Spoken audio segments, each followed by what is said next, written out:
Howdy, howdy, howdy. What's up, everybody? Welcome to Profitable Tesla Service. My name's Aaron Jones. I am the Opus IVS Master Technician and Subject Matter Expert for everything Tesla and some things EV. It depends on what day it is. But I'm really glad that you guys are coming out. I am located in North Carolina, so 7 p.m. Eastern for us. I hope you guys are listening to me while you make dinner. For those on the West Coast, really do appreciate you guys taking some time to take a second and listen. Just a couple of housekeeping things. I'm going to be running through this PowerPoint. I'm monitoring the chat as well. So if you guys have questions, please feel free to fill them up. If I could just get a smiley face in the chat, if you guys can hear me. I'm pretty sure you guys can all hear me. So I'll see that. There's a smiley face. I know I at least have one person watching, and that's all that matters. So a lot of this, I may make some jokes throughout. And one thing I've learned about the webinar is that I can't see other people laughing. So I'm just going to assume that you are all laughing at my jokes. I'm a pretty funny person, so I feel like that's pretty kosher. So thanks everyone for coming in. Today, you guys have probably maybe taken a class with me before. If not, let me introduce myself. My name is Aaron Jones once again. I was with Tesla for right around 5 years. With Tesla, I was a service technician. I was a service advisor. I was a parts manager. I spent 5 weeks. The picture on the left is me in Norway. So I spent 5 weeks out there helping Norway get their stuff together. Since then, I have been with Opus IVS for about coming up. Or actually, I'm 2 years and 4 days. So, I mean, that's pretty awesome. Opus really opened me up to being able to come out and teach and help the technicians in the field. The middle picture is my new daily driver. It's my Mustang Mach-E. I'm really stoked to have that car. Finally practicing what I preach. So I just want you guys to know that, in the coming years, especially 2024, we're going to have a bunch of EV material in these webinars. So I really do hope you guys enjoy it. Speaking of upcoming webinars, I really need to take a second to talk about understanding NASTF air and LSD requirements. This is going to be taught by our buddy Henry, fantastic instructor. It's going to be on Tuesday, January 16th. This webinar is based around helping technicians, shop owners, service advisors, just really all of your shop operations understand NASTF requirements and what it takes to get that locksmith. So without further ado, let's talk about why you guys are all here tonight. Let's talk about Tesla profitable service and other common failure issues. So we're going to talk about the maintenance schedule. When's it needed? And a base understanding of why it's needed. I'm going to walk you guys through how to kind of knock them out. When do we need to use Toolbox, which is Tesla's diagnostic software? We're going to discuss a few other service packages that I've recommended and I've seen in the field. And then we'll talk a little bit about common failures, because one of the most common questions that I get as a technician is, what do you see the most? I'll answer that question for you right now. Nothing. There is not a common trend, but there are definitely things that we have seen in the field that rack up, and I'm excited to kind of get you guys on board and have you guys learning how to do it. So one thing about the chat real quick is that on the chat, there is an option to send the question to host and panelist, and there is the option to send the question to everyone. Just to make my job a little bit easier, if you could go ahead and switch that over to everyone. So that way that when I answer a question, they are also seeing the question that I answer. First thing, before we even get started, I want to make sure that you guys are all aware that Tesla's service information, wiring diagrams, parts catalog, FRTs, They're all free to the public. All you have to do is go to service.tesla.com and make an account. Once you make an account, it will automatically enroll you into the service information. The only thing that you guys have to pay for is Toolbox, which is Tesla's diagnostic software. Currently, the way it sits, it is $165 a day, $500 a month, or $3,000 a year. Now, I'm going to be shamelessly plugging myself this whole time. I mean, can you blame me? I mean, look at where you're at. The IVS 360 subscription is $299 a month, and that includes unlimited support needs. And it's not just for Tesla; it's for every brand that you may be running into. But I digress. Let's get back to Tesla. So here's the maintenance schedule, right? We see a bunch of generic maintenances in here. We got our cabin filters, we have our brake flush, our wiper blades, our tire rotations. A lot of these customers, they purchase this vehicle thinking that they are maintenance free. Everything that I have on this table is presented on Tesla's website. It's also presented in the customer's owner's manual. So you don't have a hard time actually having to explain why they need it or when they need it to the customer. It's all written. I will say that there are two major services in this chart that get pushed to the wayside quite often. The first one being the desiccant bag, and the second one being any brake service. While these are the manufacturer recommendations, I'm going to show you that they may not be up to cusp. It really depends on where you are, your territory, and the rest of the environmental issues that go around with that part of the country. So the next question may be like, hey, Aaron, what about coolant and drive fluid? What about the drive motor? Well, in Tesla's eyes, both coolant and drive unit fluid are lifetime. And the reason that they came to this was that they would have customers on a maintenance schedule. So for coolant flushes, it was every 4 years. For drive unit flushes, it was every 8 years. They were taking samples from these flushes, sending them off to independent labs, and taking the results and going, hey, we don't really have to do this at this time. So, as technicians, we both know that the life of the vehicle and the life of the part are two completely different things. So, common industry standard for both of these items are going to be, if we need to swap the coolant's going to be about every 10 years, 150,000 miles. This is the industry standard that we see in Priuses, the Mach-E, we see it in the I-Pace, and a bunch of different electric vehicles out there in the market. When it comes to drive fluid, and when I say drive fluid, I mean like the motor fluid, it's going to be right around the same amount of change interval. It's going to be 10 years, 120,000 miles. Now, depending on what you're changing, front motor, rear motor, Model 3, Model S, the fluids will change. So if you need the Dextron 6, if you need SHC, if you need ATF9, it's all going to kind of depend on what type of vehicle that you are working on. So I do recommend checking all of your service instructions before hopping into that job. But this is just kind of a common industry standard.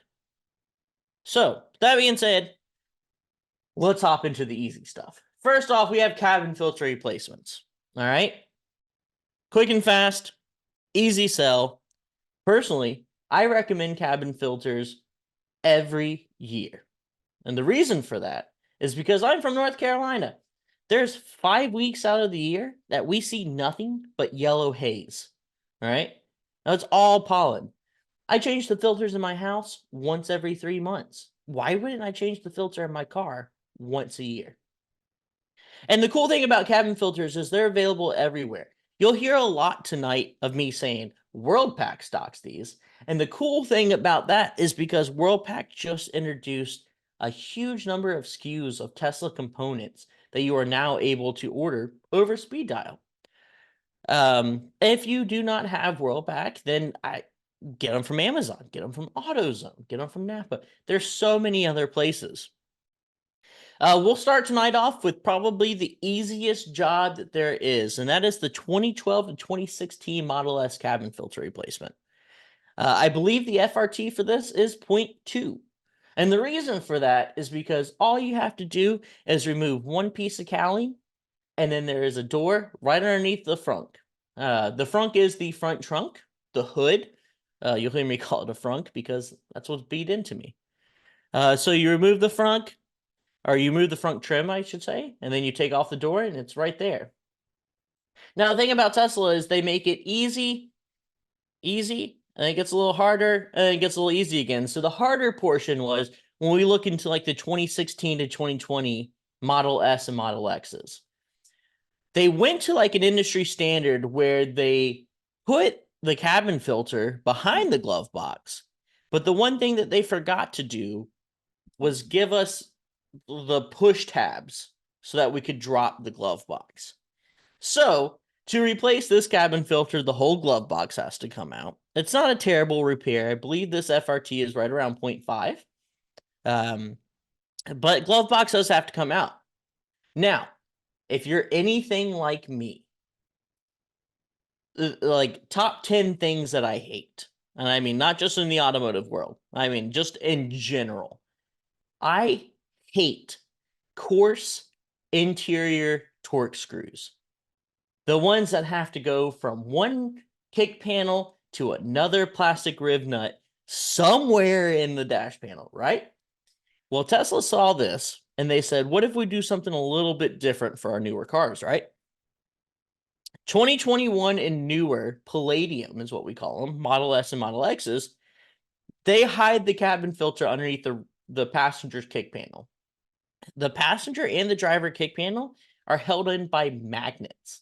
So instead of having to take out those really annoying T20s or 8 mil bolts that you have to get out, it's a magnet. You grab it, you pull it down, and the door is right there. It's a very easy replacement. Now, when we talk about the 3s and the Ys, and to this day, the cabin filter is located on the passenger side of the center console. So you will remove the little bit of carpeting that is located on the passenger side center console. It's all held in by white plastic clips. Remove it. There will be a T20 that holds the cabin filter door on. Take that T20 out, and there will be 2 cabin filters, one stacked on top of each other.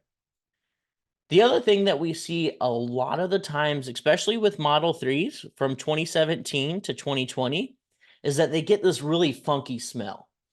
And the reason for that is that the cabin filters are set right above the evaporator. And so whenever the evaporator sweats and the sweat starts to evaporate, the one thing that it does is it clings to the cabin filters, which really stinks for people, especially right around my area, humid southern states, because the first time during the summer, you go to turn on your AC for the first 30 seconds, you're going to get this really putrid smell. The best way to tackle this is by cleaning the evaporator. Now, you don't have to use Cool-It. Cool-It is something that I've used throughout my whole time in the industry. But when you use an evaporator cleaner, the one thing that you're going to do is you're going to run the car on heat for about 5 minutes. And the reason for that is that you are going to dry out that HVAC box. Once the box is dried out, you'll remove the 2 cabin filters. And then as you stick the Cool-It hose that they give you, you'll see that the evaporator is right inside of the cabin filter housing.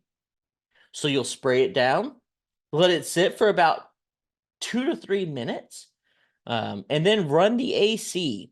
Once you run the AC, you're going to wait for the evaporator drain tube to start producing a clear liquid. So as long as it's not soapy or foamy anymore, that's when you can call it. So you'll slap 2 new cabin filters in it, run it on AC for just a few more minutes to make sure the smell is gone, and ship it. Now, Tesla does have a repair for this. They have created a conical funnel that's supposed to help dry out the evaporator and keep moisture away from the cabin filters. From my experience, it's about 50-50, whether or not it works and whether or not it's worth the repair. I would say that the Cool-It repair will sustain the customer for right around a year, right around 2 years, kind of depending on where you are. So next maintenance item, let's talk about brake flushing. So this just recently changed with Tesla. Tesla's go-to was checking it every 2 years. But they have recently changed it to checking it every 4 years, which is kind of crazy in my eyes, right? Because Tesla's specification on replacing brake fluid is 30 parts per million. So if you look at that little tube I'm hanging right next to the caliber, most industry standard is right around 150 to 250 parts per million of copper, right? Tesla's is 30. And the reason for that is because it's a zero drag Brembo majorly on all of the platforms. So it's a normal .3. Tesla recommends checking it at the caliber. I would say that is not a bad idea, but I have had the same test results checking it at a caliber as I have the master cylinder. So totally up to you. And it is recommended that you use a pressurized bleeder. Let's talk about the two common ways that you bleed the system, right? You've got the correct way. The correct way is going to be connecting your bleeder. 30 psi is the max. And then you hop into Tesla's diagnostic software, Toolbox 3.0. You'll command the ABS to pressurize the left front, right rear, and then you'll do the right front and the left rear. And you'll continue doing that until all four corners have been bled. Now, that's not necessary that you have to do it that way. You can still pressure bleed it without using Toolbox. But to follow the service instructions to a T, it needs a Toolbox local connection. As far as caps go, the Model S and X, they use a common Euro cap. It's the same cap that we see on Porsche, Audi, because they share the same Bosch e-booster. As far as the Model 3 and the Model Y cap, it is the same as most GM and Fords. First question we get, Tanner, can commands be done using aftermarket scanners? That is a fantastic question.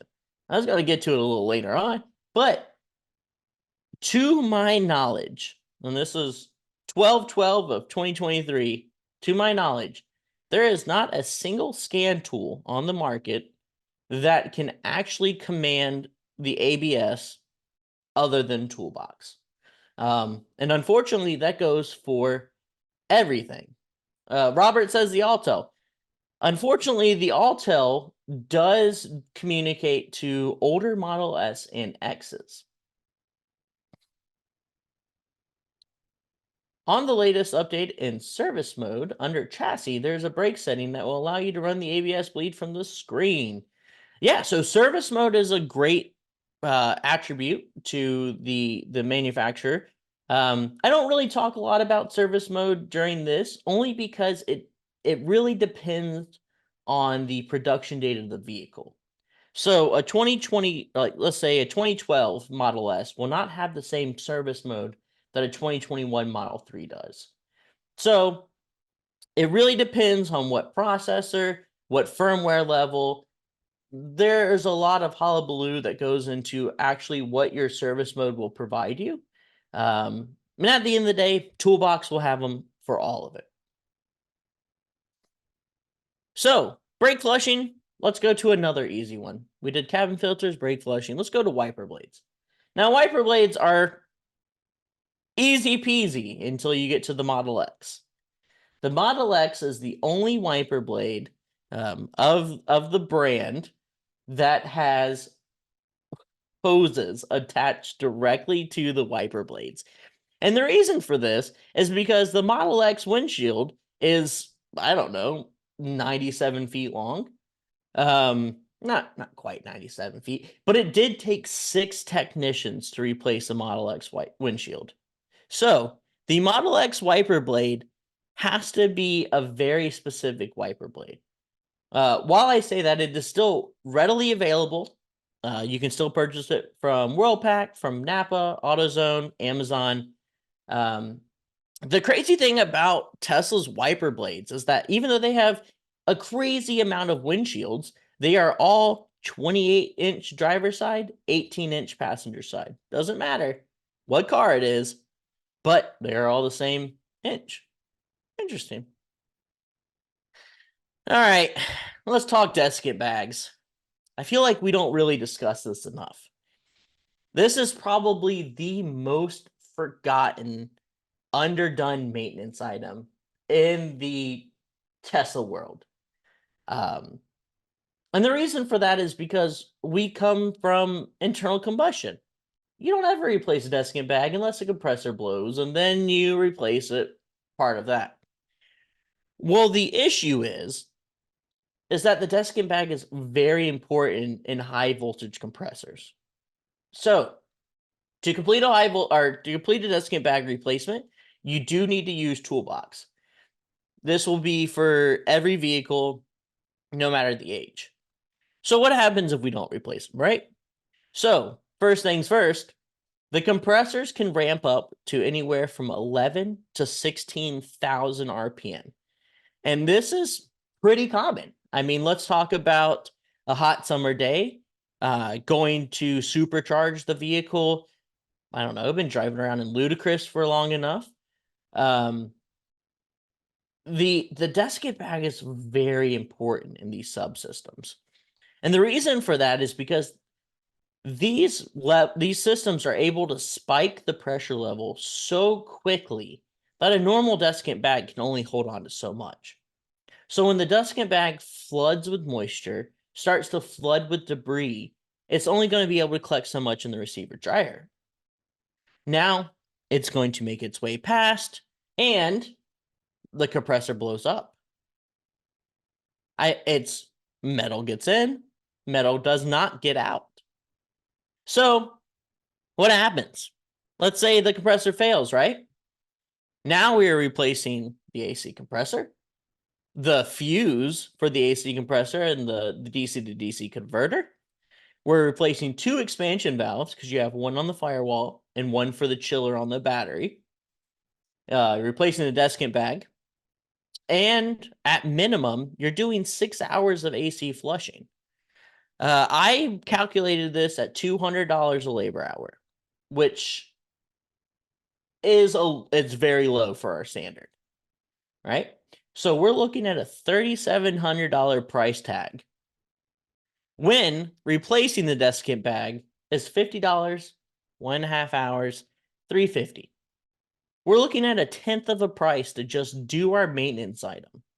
And this is the same scale that I show customers. I showed customers when I was at Tesla. Look at what you could pay or what you will be paying. You know, it's two different options. I'm not a big guy to scaring our customers, but if they don't know, they'll never do it. So let's talk about replacements. First off, we'll go with the 2012 to 2021 Model S. All right. So the Model S has two condensers, one located on the left-hand wheel arch, one located on the right-hand wheel arch. The subcool condenser, which is on the passenger side, houses the receiver driver and the desiccant bag. So to replace this, you remove a couple of bolts from the top of the bumper, a couple of bolts from the bottom of the bumper, and then there's a 10 millimeter between bumper to fender. You don't have to pull the bumper completely off. Just loosen it enough to be able to pull that passenger side loose. Once you've pulled it loose, you'll see the 10 millimeter Allen key for the cap. You can remove it, pull the desiccant bag.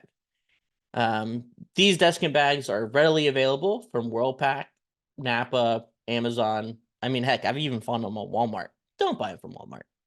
And this system uses a 134A setup. Now for Model X's, it's a little bit different. It's located more in depth into the bumper. Still don't have to remove the fascia though. There is going to be a plastic trim right underneath the bumper that once that's removed, you'll be able to get directly to the desiccant bag cap. For 2021 and newer S and X's, they are developed with the heat pump system. And the heat pump system actually has the receiver driver right underneath the front trunk trim. So remove the dust cap, pull the snap ring, and you'll be able to replace it from there. Now, the only thing I will say is that with anything with a heat pump system, it's going to be equipped with 1234YF. And just to say, so sorry for anyone who still has to deal with that. The 1234YF system has not been good to us. But there is hope, because when we go to the 2018 to 2021 Model 3, we're back to the R134. It is located in the condenser, which is readily available once removing the front trunk. Once you remove the front trunk, you'll have easy access as the arrow points, and you'll be able to get right to it. Now, for 2020 Model 3s and Model Ys, they also use the same heat pump system that we see in Model S and Model X's. So you'll be able to find the receiver driver very quickly, remove your dust cap and your snap ring, and you are all good. Now, the question is, why do we need Toolbox? And the reason for that is that the thermal system is filled with valves. So, on non-heat pump systems, there are expansion valves dedicated directly to battery chilling. And on heat pump systems that you see at our bottom left-hand corner, there are 6 expansion valves that are purely used for compressing refrigerant within the heat pump system. So if you do not put the system into what we call a thermal fill and drain, we will not be able to evacuate the proper amount of refrigerant. So what we do as Opus technicians is, you submit a case, you say, hey, got to do a receiver dryer or got to do a desiccant bag. We will hop into Toolbox, and we will start what's called thermal fill and drain. And what this does is it opens every valve for air conditioning, but also for coolant, because there are valves throughout the system for the coolant. Once you are done, evacuated the system, replace the desiccant bag, recharge the system, we'll hop back in. We'll stop thermal fill and drain, which will close all the valves and allow us to adaptate the system.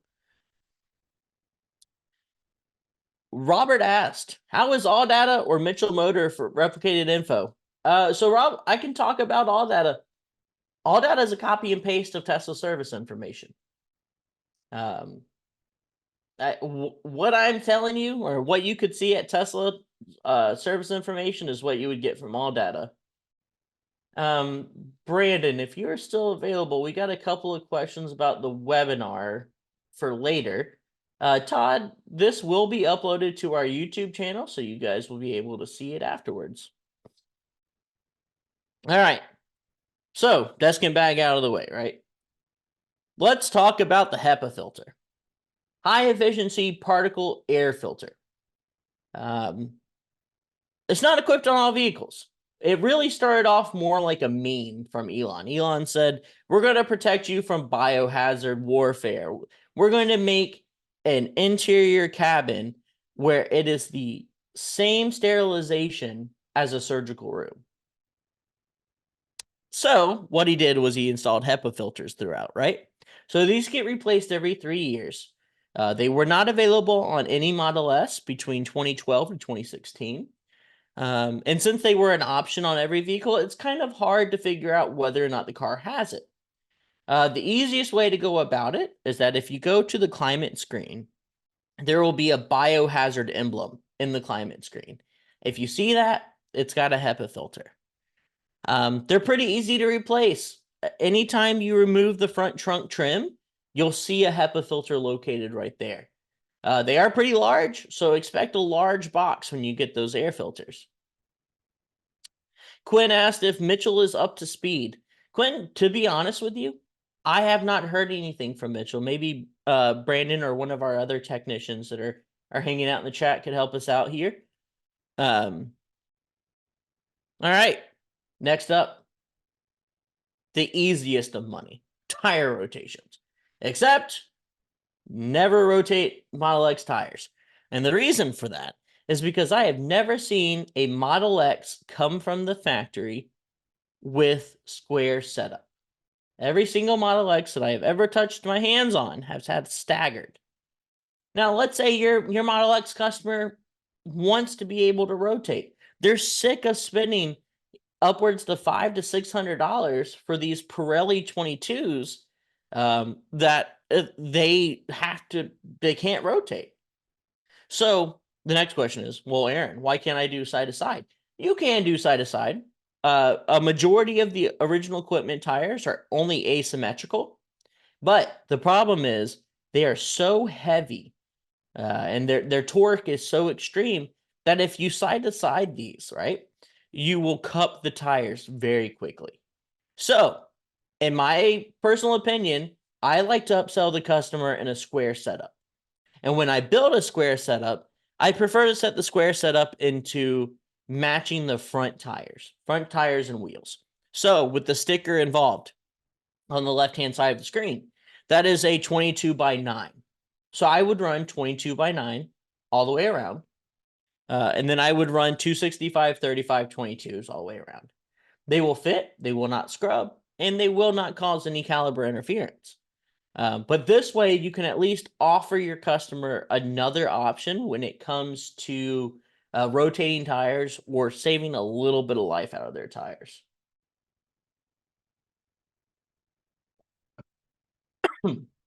Pardon me.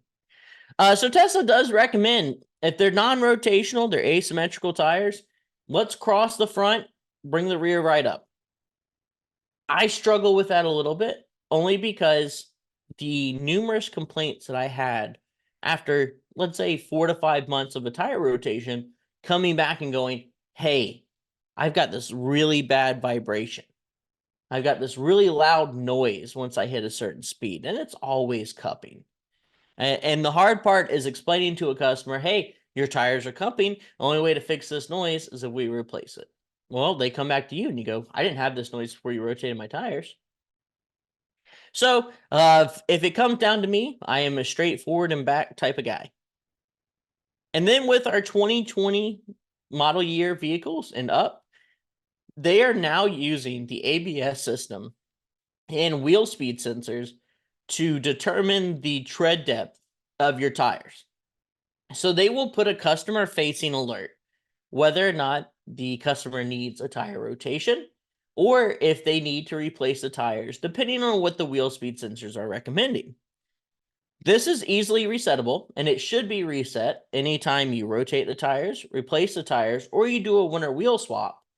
It can be done in certain service modes, depending on the year of the vehicle, but it can always be done through Toolbox. Connecting the Toolbox, hop in there, hit the clear alert tired offset, and it will reset for you. Now, Robert got a little ahead of me talking about alignment services, but let's talk about alignments. Now, personally, with all of my vehicles, I have always recommended this to all my customers. I recommend alignment once a year. The way that I treat my cars is every 6 months it gets a tire rotation. On the next 6 months, it gets a rotation, a balance, and alignment check. The reason for that is because electric vehicles are so sensitive to everything. And it's not necessarily that it's going to mess up the drive or anything like that. It's just going to be loud. Most of the electric vehicles come with some sort of assisted autopilot or active cruise control, which will ping pong in the lanes if the alignment is off. So I recommend personally aligning the vehicle every year. Once you align the vehicle, it is recommended, if not, I dare say, needed, to reset the steering angle sensor, because during your test drive, you may exhibit traction control alerts, ABS alerts, a couple of things around that. And the reason for that is that Tesla relies very heavy on that steering angle sensor for their autopilot applications. So before pulling off the rack, I do recommend resetting the steering angle sensor, which very easily done through Toolbox or through the service mode that's on the vehicle. Most of your alignment racks, John Beam, Hunter, Snap-on, whoever you're getting your alignment rack from, is going to have the Tesla standard in it. So you're going to be able to align these vehicles very easy, because the next thing is that they don't need a camera radar calibration after an alignment. Now, the hard part is when it comes to the steering angle sensor. Most of these vehicles do not have an OBD2 sensor, or excuse me, plug. So it's not like you can take your Hunter plugin box, throw it into the OOD2 and reset everything. That's kind of where Toolbox will kick in and kind of help you out with that. Now, Tesla says there's two ways, or excuse me, Tesla says there's one way to do it, which is tow mode. That's in their service instructions. But I am going to argue that servicing these vehicles or aligning these vehicles in neutral, much easier than tow mode. The reason for that is that when I break down alignment, right, I like to break it down right here, chest level, right? I want the targets. Sorry, I hit my microphone. I want the targets. I want to be able to unchalk the tires. I want to be able to take the steering wheel holder, the brake pedal depressor. I want to take them all out at that level. When you use tow mode, you have to get back into the vehicle, put your foot on the brakes, and hit the button that says tow mode. With neutral, all you have to do is unlatch the door, and that will allow the parking brakes to extend. So, to get the vehicle in neutral, it needs to see two of three things. It needs to see somebody in the seat, it needs to see a seatbelt buckled, and it needs to see a door latched. So you can't really stay in the seat the whole time. But what you can do is take the passenger seatbelt, plug it into the driver's seatbelt buckle, latch the front door, get out of the vehicle, keep it in neutral. So to put it in neutral, you'll push the stock about halfway up. That's the same for all of the vehicles. And it will stay in neutral until you open that door. So that way you're able to pull everything around the vehicle without having to get back inside of it. Now, I did notice I missed one important thing. Vehicles with air suspension. This is going to be your Model S or your Model X's because Model 3s and Ys never came with air suspension. They do need to be put into jack mode before you start the alignment. And the reason for that is that if you have an above ground alignment rack, it's going to start adjusting the suspension for the travel on the lift. Or if you have an in ground, as you are raising the vehicle, the suspension is going to start compensating. So the way that I treat air suspension vehicles is that I would put it in normal or standard as I drive to the alignment rack. Before I get on the alignment rack, you can hop into the customer's menu, go down to service, and you'll see jack mode. Enable jack mode and then drive onto the rack.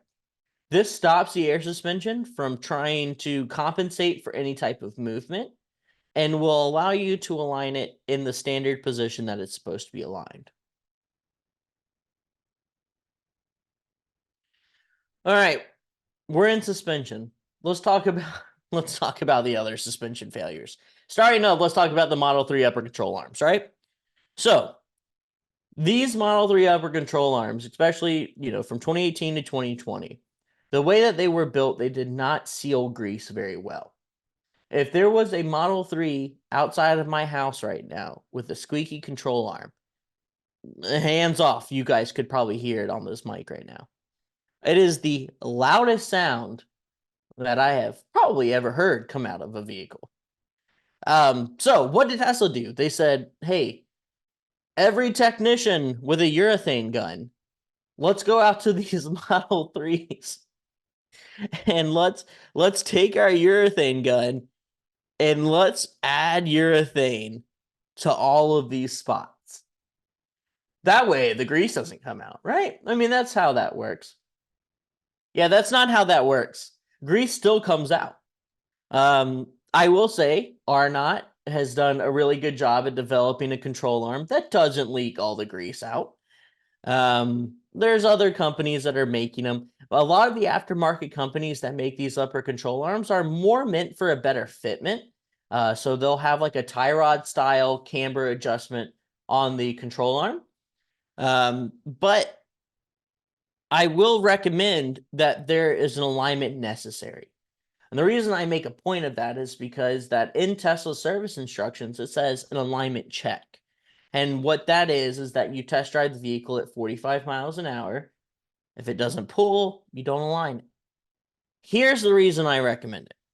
Because that upper control arm is connected to the front upper control arm mount. And that front upper control arm mount is your camber and caster adjustment. So what Tesla has you do, because you have to remove the front upper control arm to get one of the bolts out to get past the firewall. What Tesla has you do is take a little paint marker and circle those bolts so that when you reinstall it, you put it right back where it came. It's not how it works, okay? So they're going to need an alignment after control arm is replaced. You may be the best circler in all of kindergarten. You're still going to need to align it. Just trust me on this. Now, when we move away from the Model 3, let's talk about the Model S. Good question. Mario asked, will Tesla's new upper arm still make noise after a couple of years? They will not, Mario. And the reason for that is because they have now properly sealed the upper ball joint so that it no longer leaks the grease. And another big problem we saw was that we saw people in the field just stabbing it with a syringe and filling the grease up, but then it leaks right out of the boot. So the newer revision of the upper control arms are actually very well sealed, and they do not make the same noise. All right. Next up, let's talk about the Model S aft arm. All right. So pretty common. Usually when this arm fails, this is on the front portion of the body. It's when people go over speed bumps really slowly. So not your typical, flying over the speed bumps, but what it does is it takes too much stress at the cusp of the speed bump, and it snaps the ball joint in half. And now that's not a huge issue. They're very widely available. Worldpac sells them. The big problem is, and let me preface this, Tesla has a program where if you are near the factory, they'll let you ride your bike to work. So a couple people rode their bike to work, and when they installed the suspension at the factory, they installed it before they installed the battery pack. So you can't remove this bolt. For many years, technicians like myself and all around the world, we kept going to service and we kept going, please let us cut the head of this bolt off. Please let us cut the head of the bolt off. We'll turn it around. No biggie. No one will notice an issue. And for years, they said, no. We just drop the battery a smidge. Well, now you can cut the head of that bolt off. It's in the service instructions. They believed us. Hallelujah. And a lot of these replacement kits actually come with the eccentric bolt and the nut. So when you replace that lower control arm, they know that you're going to cut the head of the bolt off, kick it out, replace it. Now, this is your camber adjustment, so just make sure that you install it correctly so that you can get your proper camber. How many years does the customer have if it's a manufacturer problem? They will have the standard bumper-to-bumper warranty. Until it comes out as a recall, it is only covered under the bumper-to-bumper, which is 4 years, 50,000 miles. Now, the next one up for the Model S is the front forearm.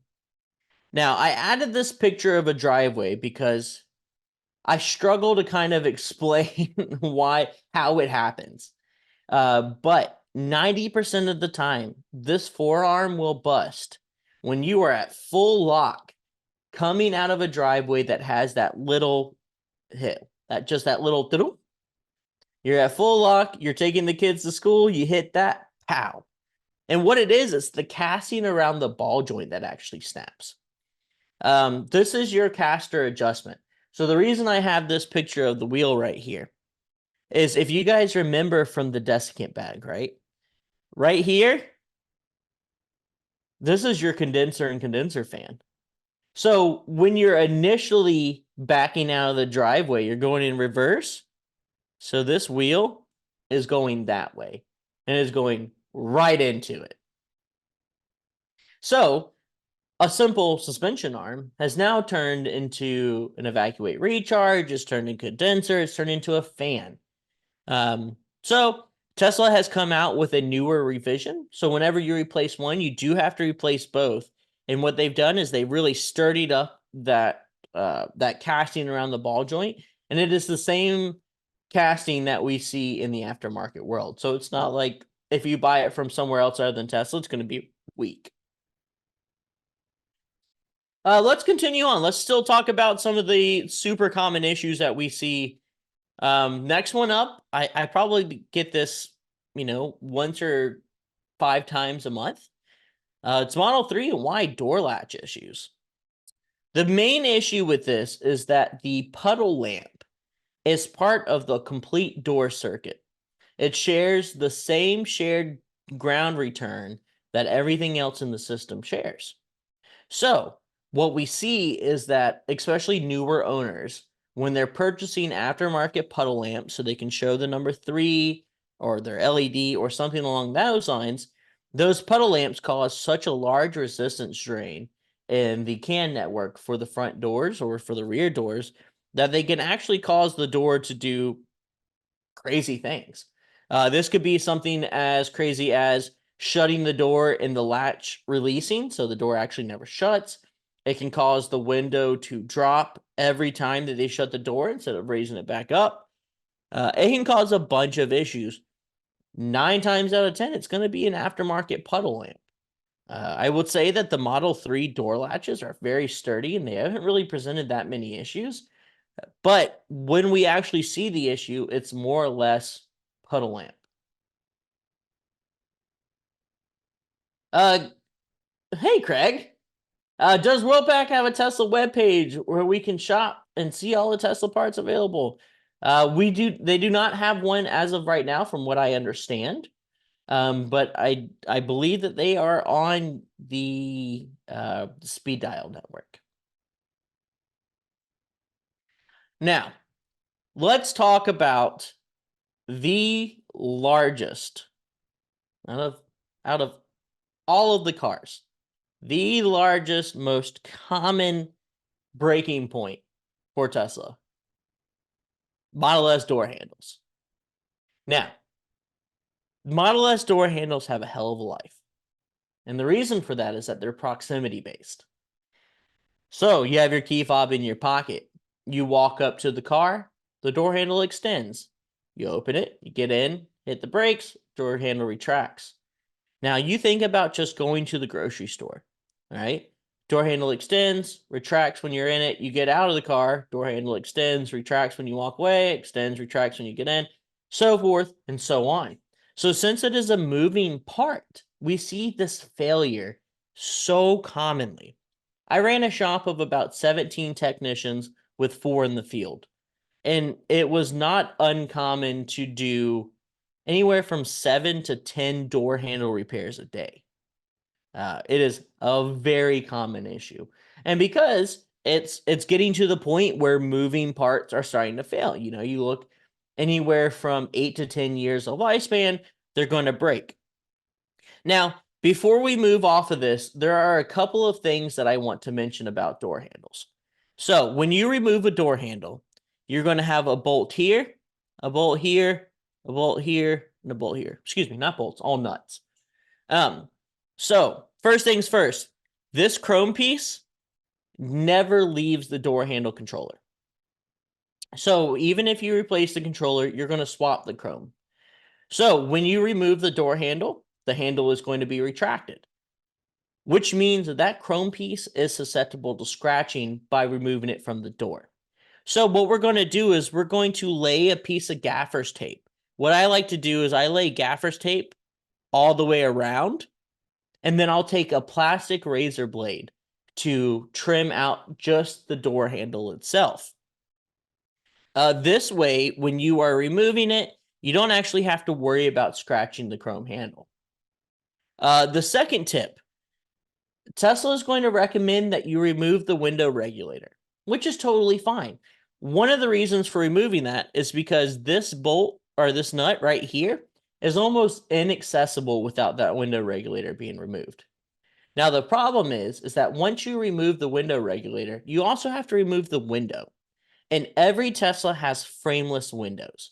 And the problem with that is that once you remove the window, you're more than likely not going to put it directly in the same place. And one of the most common comebacks for a Tesla vehicle is wind noise. So what I like to do is take that same gaffer's tape or painter's tape, and then I'll line it down one side of the window and down the other side of the window. So when I put the window back in its place, I can make sure that it's edged up correctly. Now this way, when I do my test drive, I know that I don't have any wind noise coming from that. Now you go, Aaron, I don't want to remove the window regulator. Totally understand. One thing that's missing from this picture is that there is a chrome bright molding right here. This chrome bright molding easily pops up with your hands. It's not secured, it's not bolted down, nothing like that. So what technicians like to do is we'll roll the window all the way down, remove that bright molding, and then we'll take a ratcheting 10 mil wrench with a little bit of butyl tape right at the end of on the actual closed inside. Go down, loosen that, pull it out from there. That way we don't have to remove. Last tip that I'll give you from here is that Tesla sells a little jig that's supposed to help you align the door handle on the door. I'd never used it. And the reason for that is that it was just complicated. You had to run and get it. It took time. So what I would prefer to use is a credit card. I'd put a credit card down there at the bottom. I just tightened the nuts just enough that I still had some play in the door handle. Take a credit card, line it up correctly, go in from the inside, tighten your 10 millimeter nuts. Now, when it comes to door handles, the way that they work is that they get a signal from the security controller that says, hey, we're unlocked, let's extend. So it sends power, it goes through, and it comes to this door motor, right? This little motor pushes a paddle gear that allows the door handle to extend. Once the door handle is fully extended, there are two micro switches, 1 and 2. And these two micro switches are what sends the latch the signal when you fully pull the door. So the most two common failures, first one's first, paddle gear. What the paddle gear does is it snaps right there. Sucks, but it does. The customer's complaint is going to be that I can hear my door handle working, but it's just not coming out. So what we do to replace that paddle gear is we take the 4 T20s from the motor, remove them, take a little punch the pin that holds the paddle gear into place out of the way, and then we can remove the paddle gear. Now, the next big issue that we may have is that my door handle extends, but I can't open my door. That is going to be an issue with the micro switches. These two micro switches are held in by T10s. Remove them, replace them, you're on your way. Now, one of the major tech tips that I can give you guys is that if you do one, do both. And the reason for that is that you fix a customer's door 6 months in, right? 6 months passes, and now the micro switches have gone bad. They don't know any better. They're just like, hey, you touched my door last. It was this door. Now I can't get back in. Guys, you can buy the micro switch set and the paddle gear set off of Amazon for same-day delivery for $30. Just do both. It just makes the most sense. Now, these are some of the super common failures. Let's talk about some things that you can offer your customers that aren't something that we see very often, right? So these 3 things that I have listed are things that I have proposed to shops in my field. They've taken and they've run with them, and it's been very fruitful to them. The first one is your biannual inspection. This is your every 6-month inspection. So this is when you bring a customer's car in, you do a tire rotation, do a brake fluid check, and now what we're going to do is we're going to move the front trunk trim, and we're going to remove both aero panels from the front and the rear. And the reason for this is because we're not doing oil changes. We don't know if they've got wiring damage. We don't know if they've got any fluids leaking because we don't see them every 6 months. So we do all of this. We offer them an alert scan through Toolbox. And then this way, they've got some peace of mind knowing that their vehicle is still up to snuff. So then you take that biannual and then you do an annual inspection with them. This is where you rotate and balance the tires.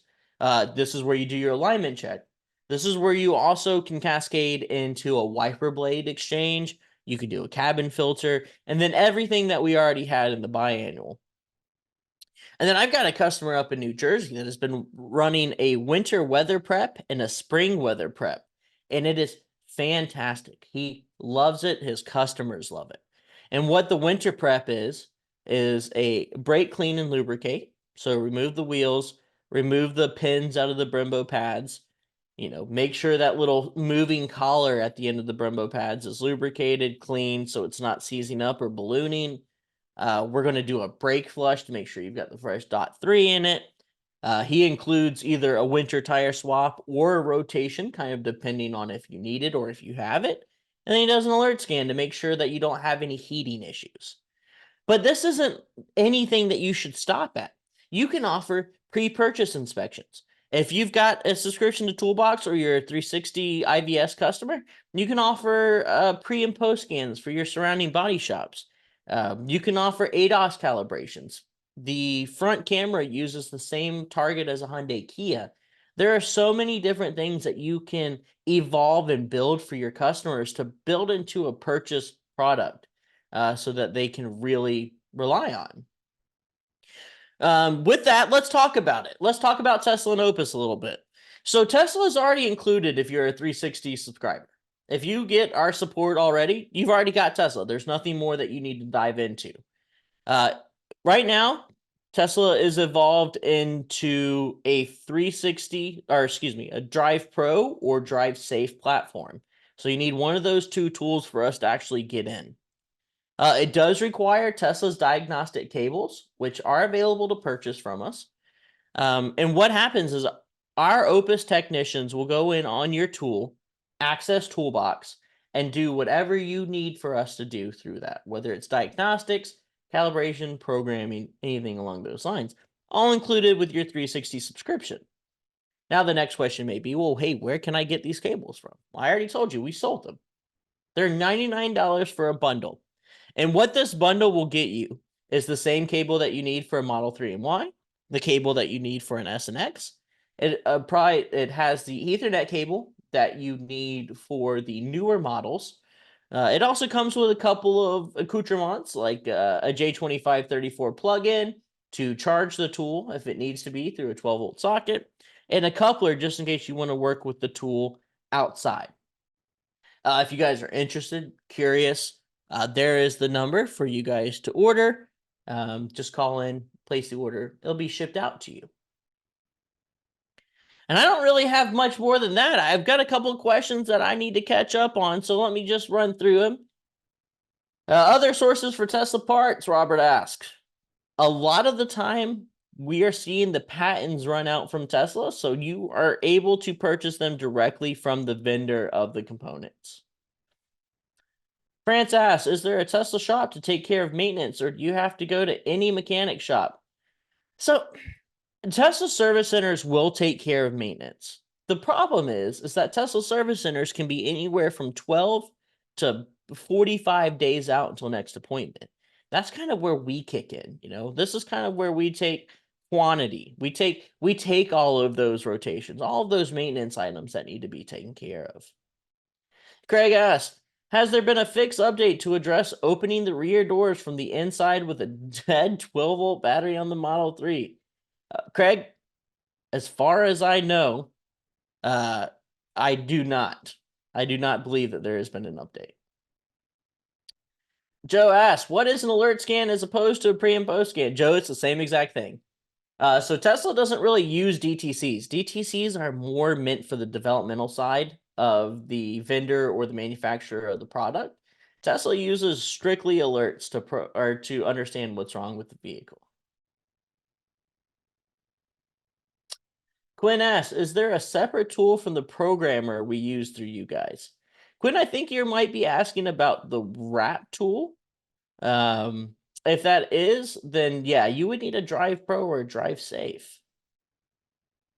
Jeff asks, should Tesla cars be hooked up to certain chargers while performing diagnostic or toolbox operations? Fantastic question, Jeff.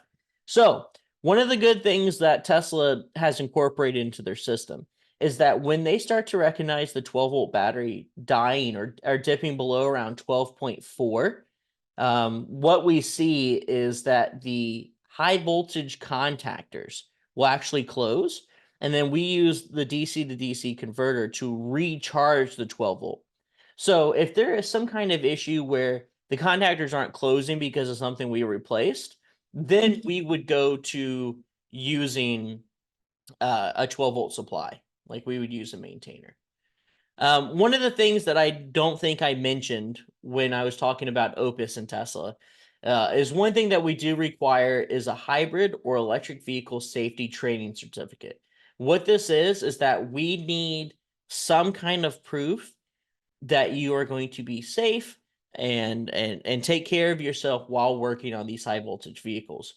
We recommend an 8-hour course, but if you also have a certification from an XEV ASC testing, or if you're an L3 or anything along those lines, we do take a lot into consideration. Chris says, with AC compressor failure, why 6 hours for AC flushing? Chris, the honest answer is we're trying to save the condenser. Tesla recommends 8 hours of AC flushing for dual HVAC systems. For single HVAC, they recommend 6 hours. But really, it's just to provide integrity into that system. Ray asks, can Teslas be tuned? There are a couple of people out there who are putting some things into the rear drive inverters just to get them all charged up. Carlos asked, is the webinar available for viewing on YouTube right now? It's not. We're going to get everything closed up. We'll probably upload it here in the next couple of days, so you'll be able to see it then. All right, guys, we're running around 8:01 p.m. Eastern time. So if you guys have any more questions, feel free to let them out. If you think of questions, tomorrow and you're a 360, hit me up. France asks, when's the next webinar? Well, that is a great question because I have that right here. January 16th, we've got Henry hosting our Understanding NASDAQ Air and LSD Requirements. It's been fantastic talking with you guys. I really look forward to doing the next one. Hope you guys got something out of it. We'll talk next time.